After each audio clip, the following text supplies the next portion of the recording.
Joe Namath is 6'2", only a few pounds heavier than Zach Wilson. So I really don't know where these comments are coming from. And Joe, I respect you to the moon and back. Okay? You're responsible for the New York Jets' one and only Super Bowl win in this franchise's history. I take nothing away from you with that. But dude, absolutely way off the marker. Now, don't get me wrong. You guys know exactly how I feel about Zach Wilson. And you guys know that I feel like that he has a lot to do in order to improve to be an NFL caliber quarterback. And the reason being why I am still very critical of Zach Wilson, we put our stock in Sam Darnold as being the chosen one, as being the future of the franchise, etc., etc., etc., 3 years ago, and that went to shit. So I'm not falling for it. What I want to see is you go out on the field and execute and perform. Which is why, if you go and take a look at the archives of Weapons Hot, a New York Jets fan broadcast for this entire season, your host, yours truly, CJ, has been incredibly critical of Zach Wilson. Critical to the point that I felt that he needed to be benched. Critical enough to the point that I felt like the New York Jets should have made a harder push to get a veteran quarterback and have the veteran quarterback start the beginning of the season and then give the keys to the kid after the bye week for the London game. It's all on tape. Go listen to it. Trailing back to Joe Namath, we respect your opinion when it comes to quarterbacks because we know you know your stuff. Okay, but this is a different era. And sure, Zach Wilson took some pretty brutal hits. But that's on the offensive line, and some of it's on him for not making the right reads. So the kid got his baptism by fire this year.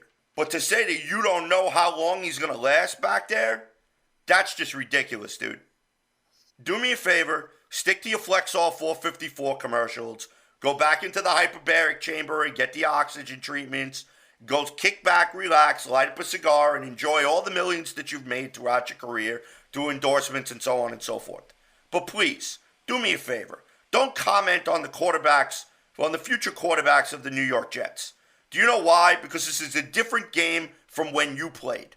Sure, the rules may be the same, but things operate at a different speed.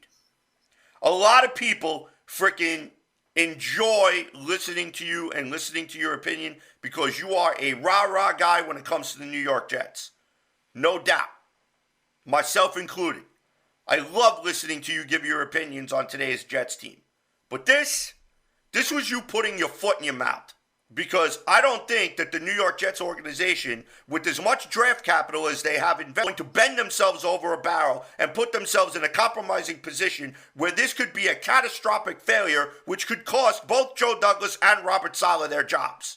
You have an entire fan base, an entire franchise loaded on the back of this kid, and they have invested significant assets into his development.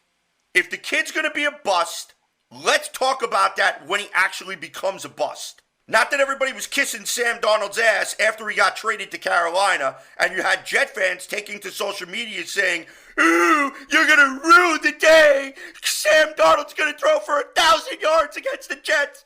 Where's Sam Darnold now? He's about a tick away from being released. Guarantee you they are regretting picking up his fifth-year option. So, Joe, please, just shut your mouth. Do us all a favor. Please. Gentlemen, Joe Namath in the spotlight tonight. Your thoughts?